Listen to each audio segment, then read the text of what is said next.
Hi, everyone. Welcome back to Bufnagle the podcast, where we explore entertaining and enlightening discussions of the adventure of life and all things good. From science and technology to history and philosophy to leadership and success. We hope to give you a better understanding of the world and skills for everyone to pursue their own adventure.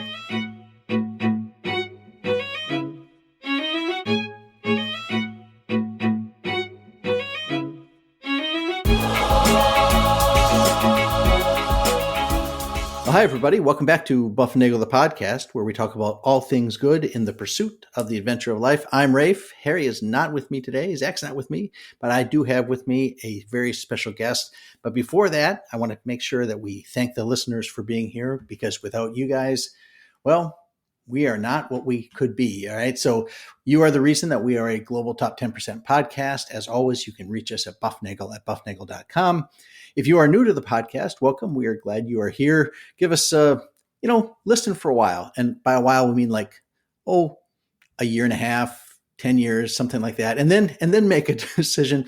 We're talking about lots of different things. Surely something will resonate with you. And remember, tell a friend to listen and you will get a free episode. Share the love, share the buff, and subscribe on the little iPhone or Apple, Android, mega computer, whatever you got that is podcasting you right now. Make sure you hit the subscribe button and leave us a 5-star review, because that is a wonderful, wonderful, wonderful thing. You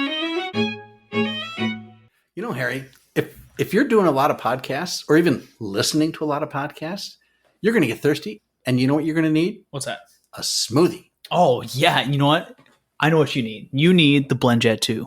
It's portable, so you can blend up a smoothie at work, a protein shake at the gym, a margarita on the beach, or in your kitchen while you listen to the buff.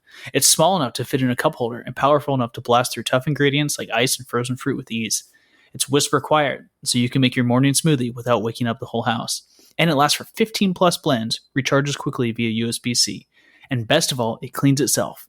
Just blend water with a drop of soap, and you're good to go. It's all clean. Squeaky clean. You know what? They got all kinds of colors, all kinds of patterns.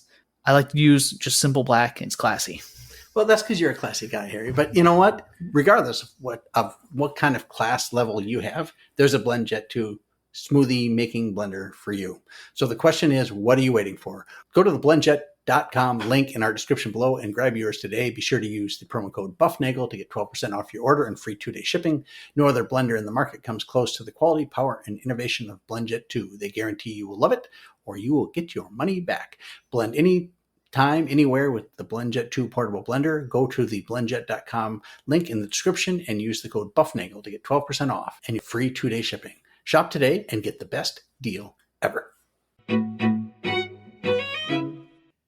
It's a great day to be doing a podcast with our very special guest. Our guest is an entrepreneur, an educator, a scholar, a wife and mommy, and a person I have known for longer than I would like to admit that I am that old. A former and returning big brain smarthead to the buff, a big fan of Christmas, and just an all-around wonderful human being. Ginny Horan, how are you this morning? I am great, and 40 years, Rafe. It's 40 years. I have to say, it was fall of 1983. Oh yeah, it'll be 40 years this fall. Right. So we would have just done Christmas on campus at the University of Dayton. Oh yes, we would have. Yes, we did. I remember doing that. So we're going to talk about a number of things, but as long as you mention Christmas on campus, on campus is a wonderful tradition there at UD that I only remember with just the fondest of memories. And for those of you out there, no, Ginny, did you do it all 4 years? I got to ask you, I feel like I did, but I'm a little fuzzy. As you know, sometimes I was inconsistent, as Dr. Ruff pointed out to me. All right. Yes. Inconsistent. He had a way of saying things like that, right? Yes. Christmas on campus is an event that takes place on the Feast of the Immaculate Conception, December 8th, at the University of Dayton in Dayton, Ohio. And students at the university, I guess, what's the right word? Adopt? Yeah, we adopt for the evening. For the evening, some of the kids in town come to campus, and there's I don't know, face painting, games to play, prizes, yeah, just fun times, right? Yeah. And you rent this kid for a couple hours, and it is a wonderful, wonderful experience for the college kids. It's a wonderful experience for the little kids that get adopted, and they get something to take. I mean, it's a community outreach thing that the campus does, and then afterwards, there's a gigantic celebration of the Mass in the field house or the arena or some big place that'll Just hold huge. yeah, hold the huge student body, and everybody is very happy. And there's lots of lights, and it's look, I'm getting teary eyed just thinking about it. There were lots of, let's just say it this way, there were very few dry eyes at the end of that evening, because you get to know these little kids, and it's a living excellently in human flourishing kind of thing. Yes. And that's where we would have been 40 years ago, right around now, Ginny. Yep. And it was, for me, it's all good memory. Yeah, what a special place, right? We could go on and on about the University of Dayton and all the great things we experienced there. But the Christmas on campus was super cool. And I remember the little boy that we adopted was like a little bit like, what's this all about? But he totally eased into it. He started getting into it. Yeah, and I do remember it was joyful. It was just there was just joy everywhere, and there was never any negativity, and it was a really good thing. And since you are such a big fan of Christmas, yes, you have big Christmas plans. Are you doing Christmassy things these days? Well, you know what's kind of funny is I'm definitely a fan of Christmas, but I also have taken a step back, and I'm trying to avoid Christmas crazy, which is this tendency when my kids were younger to just focus on it being so perfect, and instead of it just being we're together. And I still struggle with that, Rafe. I still struggle with the fact that I'm not giving them toys, so they're not going to be flipping out, and all of those things, like some of those goodies that you get when your children are little. And let's face it, as parents, it's so exciting. So that kind of fades away. But our Christmas plans have changed dramatically. Now, you have grandchildren. I do not. I am eagerly awaiting little kids to be in the mix again, because that's so magical. So what we've ended up doing is we do Christmas Eve, and my mom's still with us. She's 81. So Jim's family, my husband's family, comes, and we're going to do like just, what do they call it at our UD reunion? Heavy hors d'oeuvres. Okay, yes. Right? Which is like a euphemism for stuff that'll stick to your ribs, Well, yeah, chicken fingers, right? Isn't that chicken fingers? Yeah, heavy hors d'oeuvres, bar food. Yep. So we're going to do hors d'oeuvres and just hang. And then Christmas Day has become pretty fun in the sense that we don't do anything. We just completely chill. And my mother comes over, and I've encouraged pajamas. Like, don't all day. Yeah, all day. And then we rewatch movies that she's seen that she forgot.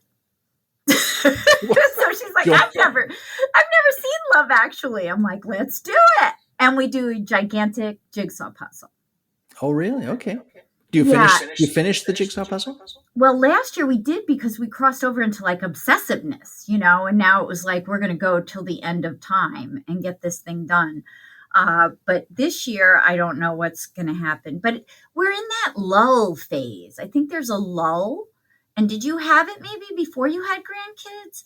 Like, we're kind of in limbo. Kind of in between. Well, the grandkid thing is interesting, because the grandkids that I have are still pretty small, and right. they are starting to when they're really little, they don't even know how to open a present. Right. So you have to tell, grab here, pull. And now act excited. And then they look at it and they have no idea what it is, right? And you have to show them how it works and show them why this will bring you joy. Right, right. But that's, we were at one of the birthday parties. I guess it was the 2-year-old birthday party. The birthday parties are for the parents, right? That's right. Always. So much of this stuff is for us. Right. And so they were, everybody was there. And I think the opening of the presents took, like an hour. It Yeah. was incredible. First of all, there were a lot of them because there's both sets of grandparents were there, and there's one kid, and all the eyes focused on her, and Right. it opens the box, and then immediately wants to spend the next 45 minutes just with that thing, and you have to Right. no, we need to get to the next thing because we have places to go. What are we doing? Like when you Right. think about it, what on earth are we doing? But that what you just described made me want to ask you, what's your favorite Christmas memory from when you were little? Well, it's interesting because I'm trying to remember like magical Christmas memories, and I don't Right. think I remember them per se. As I just have a lot of Christmas memories, and some Right. of them were, I'm going to call them bad. I'm putting this in finger quotes, but they were bad at the time. But Yes. then they like in retrospect, it's just a good story. And I Yes. told this kind of thing at I went to my 40th reunion this summer, as you know, and my high school reunion. For And high school, yes. Yeah, and it was held at this little town that was right outside the town where I grew up, and there's a little church there. And I remember I told my wife, that's the church that I was in on Christmas Eve, 1975, because my teacher got married on Christmas Eve, 1975, Oh. and the kids were in the choir. Oh, we how nice. sang songs, and part of me was like, I look back on this and I remember I didn't want to go. Right? I mean, I'm 10 years old and I wanted It's to stay Christmas home. Eve. Why do I want to go sing? And Yeah. you know what I got that year? I remember that year I got slot cars. Do you remember slot cars? Like, Please tell me the slot part. okay, the slot part. It's a little car, and they were HO scale, so they were about I don't know, maybe 2 inches long, 3 inches long, and an inch wide, and they have little electric motors in them. And there's a piece of black plastic track that has 2 lanes in it, and each lane has a groove, which is the slot. And Okay, alongside the groove, there's 2 wires embedded in the track. So you have 2 tracks, each with a groove, each with 2 wires on it. And the car sits in there and picks up the current from those wires and goes shh. That's right. Not a matchbox, and not those trying to make the matchbox cars go with the gravity, right? Yeah, slot cars were way it's not cooler. gravity. Yeah, slot Way cars cooler. are awesome. And in fact, even when I got older, I got the new improved slot cars, which are all now digital, and they are, it's incredible. But I remember I got slot cars in 1975, and I just wanted to, like, it was Christmas Eve, and I was like, I know there's slot cars under this tree. I mean, I can tell this is the box. I can see it, like, you know, and I had to go to sing at the wedding, and I have to imagine because I have not talked to this teacher since then. I've discovered her on the Facebook machine that she got married, and she was neighbor to one of the guys that I talked to at my 40th class reunion, the guy who owned the big egg farm. And so anyway, that's a memory, right? Is that Christmas memory? And I've always held the memory that I've always said this, that like, I cannot imagine somebody picking a group of 10-year-old. We weren't a choir. We were in music class. Okay. So but it's of not like course we were the good. teacher did that. We love you unconditionally, right? We love our students. That is exactly right. And that is the thing I've been waiting to get to say for a long time now, because for me, it's always been like, what was she thinking?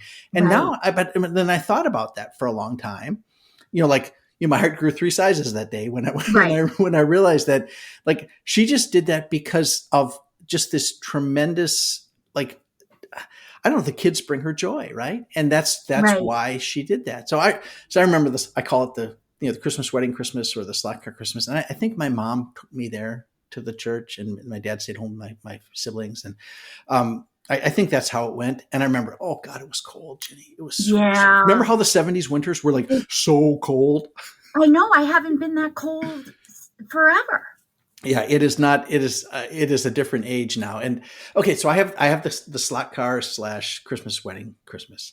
And I remember when I was in high school, we moved from the town, which was 5,000 people, to out of town, which was 2 miles away or 5 miles away, into this little piece of property my dad bought, and we would have ice skating parties because the pond would freeze. Okay, of course, things froze. Things froze. Well, we not only skate. No, not unless to skate, but we hired um, Steve Buzinski to take his pickup, drive it down there, and plow the pond off for us Oh with the my God. pickup. So he drove the car on it. Do Yeah, you know we had that here, Rafe, on Long Island with salt water?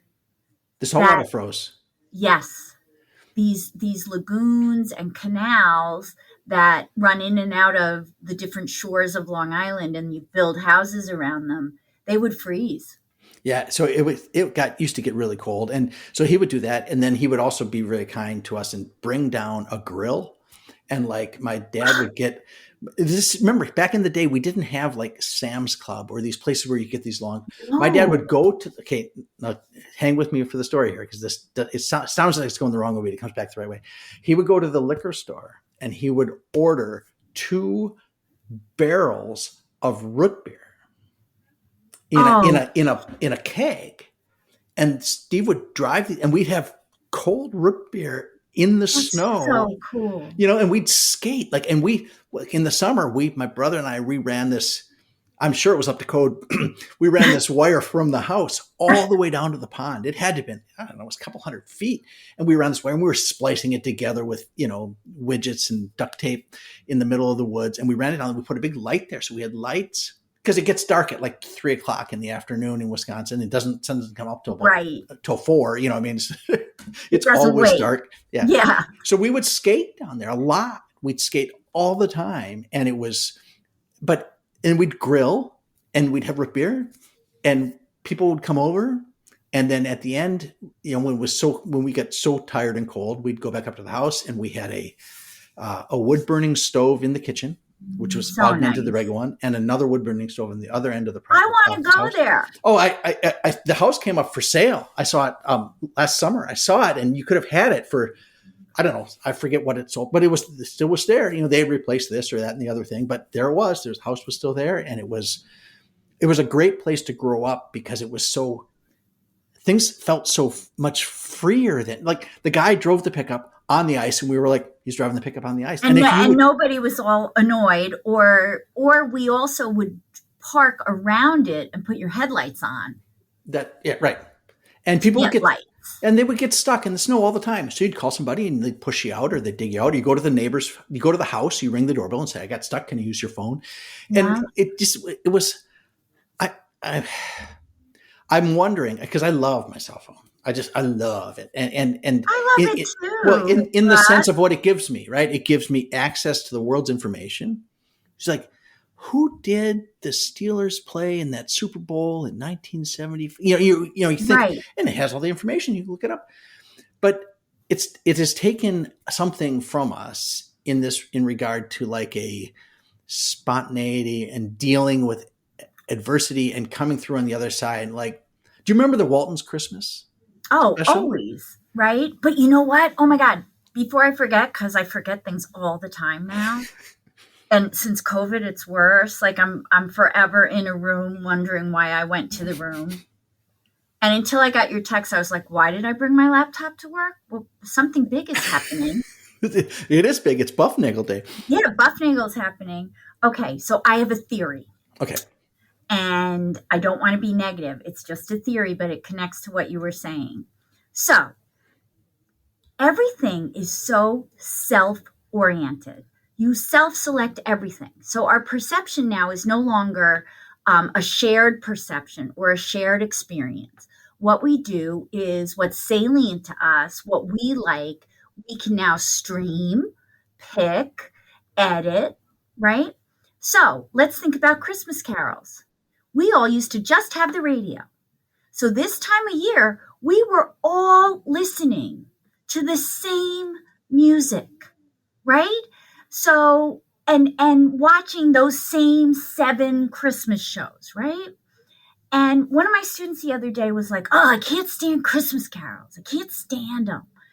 And I realized, and we talked about it, they just self-select out of it. So if everyone's self-selecting in a society what they want, what interests them, we are losing a huge piece of popular culture that brought us together. in our quest, in our highly individualistic culture, that's jumped the shark. It's jumped the shark, and we don't have these shared experiences anymore.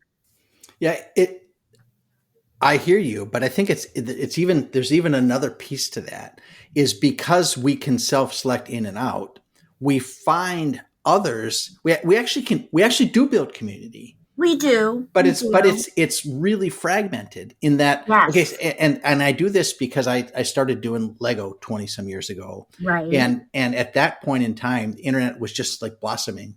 All right. And people didn't realize it was going to turn into a cyber monster with a big, Right. ugly head on it. It just looked like a beautiful flower back then. But until that point, until the internet came in, your only chance of finding another adult who built wonderful things with these little plastic bricks was to run into that person at Toys R Us in the Lego aisle. And they were like, wait, you're buying 5 copies of that set? I'm buying 5 copies of the set. Why are you doing that? And then you realize, wait, you're in a club? And then you would get a phone number and you would share that and you would go meet at the library on, the second Sunday of the month or whatever it was. That's very true. Right. So you do. So that's what you got.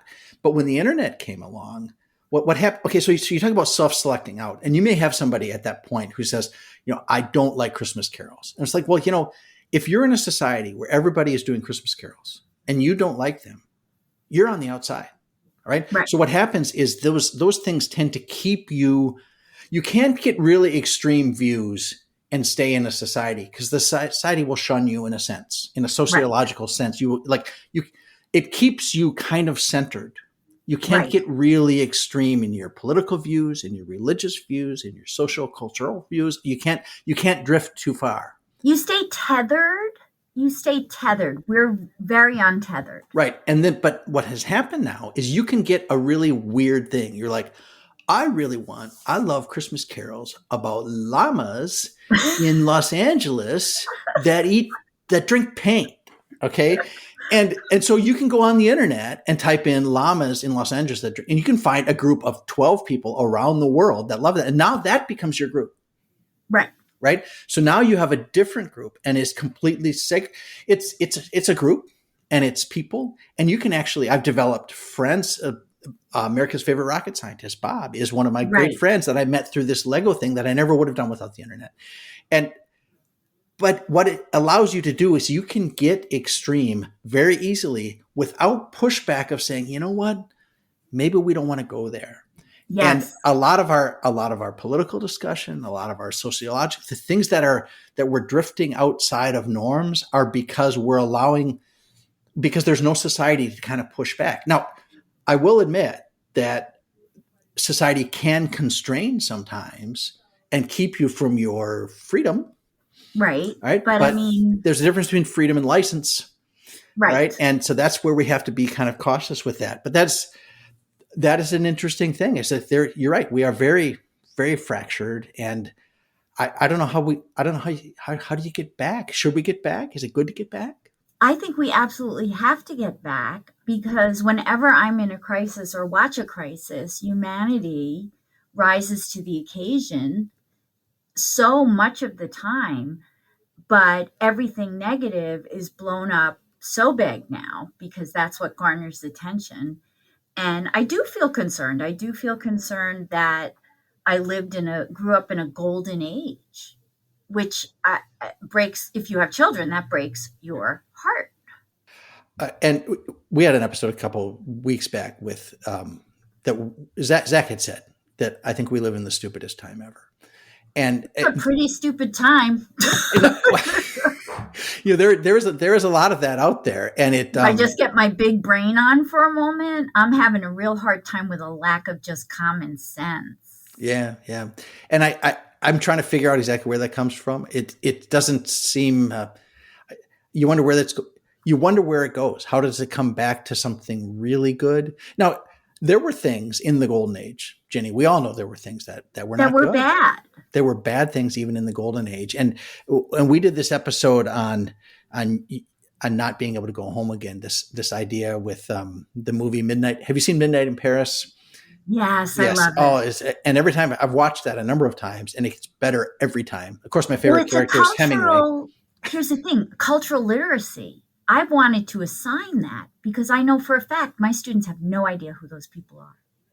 Oh, yeah. And It why the would be Hemingway meaningless. character is funny?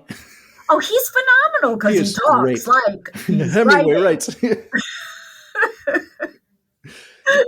All men die. Yes, Yeah. yeah. And he's just like the Why- testosterone's just pouring off of him, Yeah. So there's a so I wonder how we like. Okay, so with regard to Christmas then, and your Christmas fanness, and the fact that you are a self-proclaimed Santa Mommy, Yes. is what I guess this here's a path, a kind of a path out. Like is the Santa Momminess, the way you're approaching it, the things you're doing, is that providing maybe a life raft, one of those throw me the buoy kind of thing to help stave that off and maybe build a new way to do a good old thing?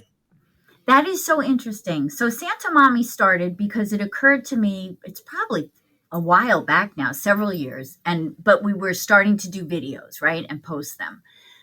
Santa Mommy started when I realized that I was completely alone running around my house, decorating everything and obsessing whether a plaid ornament was next to another plaid ornament and all this stuff. Because we had done a charity thing where we decorated our whole house for a Christmas tour. And this was right after Hurricane Sandy, which we lost our house. So everything was shiny and new. And they're like every room. So like I had a tree in a bathroom. Like it was insane. So while I was doing all of that, just being a sarcastic person, as you know, I thought I'm going to start making fun of myself and see if it resonates with people.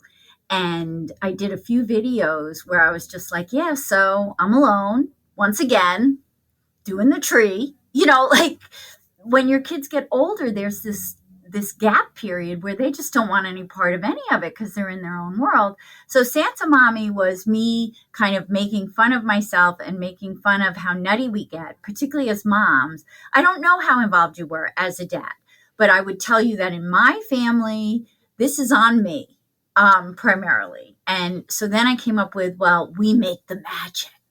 Right. So now I started, so it's we make the magic, Santa Mommy, so don't give up.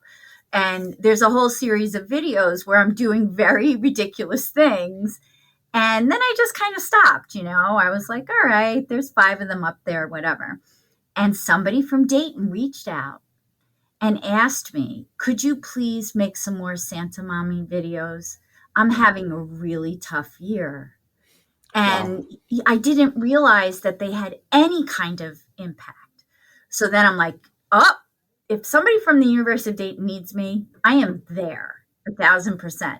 So I proceeded to wrap myself up in ridiculous, decorations and show people how to curl butter because I have a butter curler.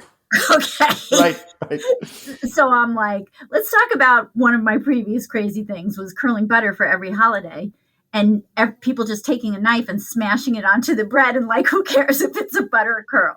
So if it just gives everybody like permission to maybe not go all out or permission to be silly and crazy and anal retentive about the positioning of their ornaments, then I think Santa Mommy is great because I really do, we could go back and forth about gender and everything, but I'm sorry. I think the mommies make the magic primarily. Yeah, well, I've seen that, right? The mommies do a different thing than the daddies do, and that's okay. And if you want to be a daddy that beats the Santa Mommy, then I'm in favor of that. Santa daddies are good, but there's one video where Santa Daddy totally ruins my video, and because he's busy, carrying all this stuff in and out of the garage. Right. So it's just one of those things where. Rafe, everything's humor, right? Like I've got to keep laughing. I've got to keep laughing about Christmas, about life. That's the one thing I do love about social media is people are so funny and so clever.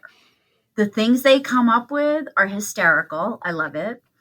So if I can contribute to that, but there is a little bit of a dark underbelly where it's just me doing all of this stuff year in and year out. Well, but and that's then go out, and then your kids are like, "That's embarrassing." oh, but they that love up. it. But you know what? If they hear somebody say, "Hey, I saw your mom's video. It was awesome," and then they'll be like, "Really? Really?" And so they will realize that my mom does something pretty awesome. And then they'll be like, "Yeah, my mom's Santa Mommy. Yeah, that's me." And they'll use that as a little badge of honor, and they'll tease you a little bit about it. But that's no. So and these videos, and I've seen a couple of them on the Facebook machine, but I don't have. Get you onto. You're not on Instagram. I'm not officially on Instagram. We're working on. It's a long story, but so So if somebody goes to Instagram. Mm-hmm. They can see, they should type in Santa Mommy, all one word. They type in all one word, Santa Mommy OG, as in original gangsta, I think. But nice. Santa Mommy was taken, so it's Santa Mommy OG. Okay. And you know what's crazy? They weren't up on TikTok. I put them up on TikTok, and they get like 700 views. I don't understand how all of this happens, and I'm not sure how much of it is real. But Santa Mommy OG is where you can access the full catalog of the canon, the Santa Mommy canon. And I just made another one this morning too, because I don't waste makeup. If I'm in makeup, I'm doing a video. You look great today, Jenny. I hate wearing it, so if I do it, I try to go into production mode. If I'm clean, Rafe, and I have lipstick on, I'm making a video. I got it. We're gonna have to start taking the buff to video podcast status, because I think that would be wonderful. You know how much I love that we still talk. It kind of blows my mind. Well, it is but we don't talk to everybody, right? I mean, you can't keep up with everybody. How many people have you met in your life? Yeah, I know. But right? I wouldn't have predicted you and I would stay in touch. Well, you did that thing because you were Johnny Reunion chairman person. Yeah, but there's something about those 4 years where the bond was so strong that you pick it up right where you left off. And maybe it was like all that Christmas stuff. And maybe it was a sense of community there that made you invest more. Like, I don't know how Christmassy it is at colleges right now, because it was always merged with such incredible stress. That's a good point. So here's a Christmas memory. I remember I had to have been a sophomore, either freshman or probably sophomore. And it was the last day of finals, or it was the last day of my finals, I guess. And I remember walking out of the feeling when your last final exam is over. It's unbelievable. And it's just like, they should bottle it. Sell it in a spray can. But I remember walking out to kind of a gray, the standard gray Midwestern winter sky. And coming from the sky were snowflakes the size of dinner plates. And walking from Sherman Hall across that grassy area where everybody cut across. There was no sidewalk, but everybody cut that one path. Yes. Well, they should have just put a sidewalk in there. They have sidewalks now, but we just tramped through the mud or the snow, right? And I walked over toward Founders Hall, and somebody had taken their stereo. Everybody had stereo, right? It wasn't like it wasn't just a phone with a portable speaker. This was a stereo, and it was vinyl, baby. Yeah, and they had speaker. They had taken their speakers and put them in the windowsill, in the window with the windows open, and they had two gigantic speakers, and they were blasting Bruce Springsteen's "Santa Claus is Coming to Town." Oh yeah, and when I look back on that memory and that feeling, the visual and the auditory and the internal feeling of the stress removed. And the other piece of stress is like you had to go back to New York when you were done with finals, right? So you had to get in a car and drive, or maybe you flew, I don't know. I drove. Yeah. So, but because it was a long drive back to southeastern Wisconsin, we would like, there'd be a group like okay, I'm driving with so-and-so and so-and-so and so-and-so, dropping you off in Chicago, this one in Milwaukee, this one along, push you out of the car on the side of the road here at this place. So we always loaded up the Suburban. We had 6 or 8 people going with us, and I couldn't leave right away, but everything was in place. Everything was done. There was no stress in my life. And it was, see, now I'm getting teary-eyed again. It was simple, pure joy. And I know people have felt that. And I think, but it didn't come from what I did. It's another thing I'm thinking. It's like, I got through the final, and I'm sure I did well enough to do whatever I needed to do. But somebody else took the effort. Not a lot of effort, but take the speakers and open the window and put them out there. Yeah. And to play Bruce Springsteen's Santa, which is a great Santa Claus is Coming to Town, because it's got Clarence and the saxophone and all that stuff. Everything. Right. And I didn't make the snowflakes, and I didn't make the overcast sky, and I didn't have all the people walking around. Like, it was just this, it wasn't all me. And I was just fortunate to be in that situation. That's a great Christmas memory for me. Well, that to me is what I struggle with every day of my life, which is to be in the moment. You were completely, totally in flow, in the moment, in the present. And that's so hard in college, right? Particularly during finals and stuff, which is why that feeling when the last test is done, the last paper's turned in, because you have spent 4 months feeling like you should be doing your work. No matter what you did, no matter how much fun you had when you were hanging with Mark or your buddies, you were like, I really should be reading a chapter. Right. And in fact, when I got done with my thesis in graduate school, it was like a piece of me was missing. You gave birth. Well, yes. And then I had this feeling that I read so many books right after I graduated. It was incredible. And I realized, why am I doing this? And the answer was, I felt like if I wasn't always reading a paper, working on a theorem, writing.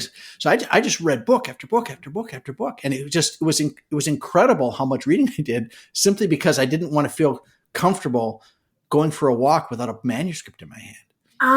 It's crazy, right? And we live that way. I do think if we talk about like positive societal shifts or changes, I do see a lot more younger people valuing their free time and not wanting work to consume them. Like, they articulate things that we in the 80s were like, are you kidding me? Of course work is going to consume me. Of course it is. That's right. What I do. It's the 80s. I got to achieve. So like this remote working from home, I just feel like, ooh, awful, because I want the socialization. But then I hear these very pragmatic things, like, whereas my son is like, Mom, it's an extra 3 hours for me to commute to work. So I want to work from home. And I'm like, gosh, never even considered that I spent 4 hours a day commuting. Like, never even thought about it. My work from home experience was great, with the exception that it did get lonely. It gets like, we had a very good culture that generally you could see if somebody was in a meeting or not in a meeting, and you could have a chat if you needed to. Right. But it did get like, I'd get up and go to the break room, and it was the same lady there every day. Yeah, it is a little weird. It's so something, you know what? I feel a theme emerging from our talk. Balance, like balancing the joy of Christmas without getting caught up in the details, balancing work and life, balancing remote work with socialization. And I would say, so let me ask you this. Maybe this is a good wrapping up thing. I don't know. Do you believe in the pendulum theory of history, where we're going to swing back and it kind of ends up in the middle, and we're definitely swinging high up one way or the other? Is that real? And is that something we could look forward to? Because I'm getting very tired, Rafe, of extremism. Yeah, extremism is like, and I've said this for decades, is an extreme position is a very easy position to take. Sure, because black and white. Yeah. Well, it doesn't require you to discern. It doesn't require any nuance, right? So it's a very easy thing to do. So, but I'm trying to think, like, the pendulum swings. It swings, but it's moving forward too. All right. So I'm a very conservative man. I think you probably recognize that. And I do. But I don't I don't want to go back to the 80s or the No. 70s or the 50s No. or even 1920s Paris, right? Or the Belle Well, Epoque. maybe for a weekend. Maybe I'll do it for a we'll do weekend. 19. But what I want is the principles and the fundamental the understanding of man's place. I think that the trick is to take that component and thing and fit the time is the time. We are in Right. wherever we are. And to say, well, I'm just going to step back to 1950. Well, you can't No. do that. It's like, you're stupid. You have a cell phone. Make it work for you. You have Right. work from home. Make it work for you. You work at the office. Make it work for you, and make it work in the context of those principles. And I want to come back to one thing. I want to come back to butter curling. Okay. Yeah. Because okay. because I see this. My mother's sister passed away a couple years ago, and she had a gigantic set of fine china. And it's really, I like another thing people don't value. Exactly. Right? And I love china. I mean, it's like, you could not, if you give me a set of fine china for my birthday, Ginny, I don't care. I would love it. Whatever it is, it is. All right. And Good to know. and we will use it. Right. But it needs to be a full set. Right. But Okay. anyway, we had this full set, and she has 3 kids, but they live in they live in I guess I call it Upwoods, Wisconsin. And it's, it's not a big thing up there, formal stuff. And when you talked about curling butter, my mom might have a butter curling device. Okay. It's kind of a knife. It's a hook. You just, and I remember, and as a kid, we had candle snuffers, right? Yes. We got for our wedding, we got candlesticks. It was a thing, and stick knives. I'm sitting here. You are dressed properly right now. I am not. I am in my normal uniform, which is a hooded sweatshirt and sweatpants. Okay. And I've said this before, like, I think it's worth the time to curl the butter if just knowing you made something beautiful. And I talked to a guy yesterday. I was doing some consulting with him about urban planning and stuff like that. And I said, you can't make economic utility the only utility metric. Right. People deserve safety. They deserve quiet. They deserve beauty. They deserve those things. And maybe curling butter, you look at it like they're going to take it and smash it on their plate. But you know what? Someone's going to remember that you did that. And you talked about how your videos touched somebody that you never saw that you're going to touch. Yes. And, we talked just the episode that came out, the last episode about Our Lady of Guadalupe, and how Juan Diego changed the world. This peasant, he changed the world. But his parents don't get a lot of credit for making him.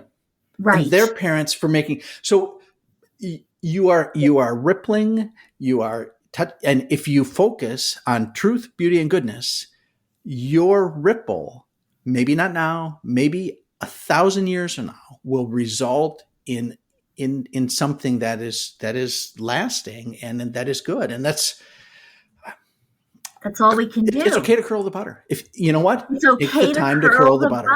And so, in a way, like this incredible podcast that you're doing too, like that's a huge ripple. Well, that's what we're trying to do, and it's a labor of love, because it doesn't always, it's a thing. You had struggles getting. I so appreciate you taking the time to come on with us today with all the computer issues we had before we started. That has been fantastic. So thank you. Well, you're welcome, and thank you very much for joining us, Ginny Horan on the Instagram machine as Santa Mommy OG. Go there for your stress, your Christmas stress relief. Remember to curl the butter, wrap the present, hug your kids, enjoy the snowfall, seek the good, live excellently and flourish, and enjoy the adventure of life.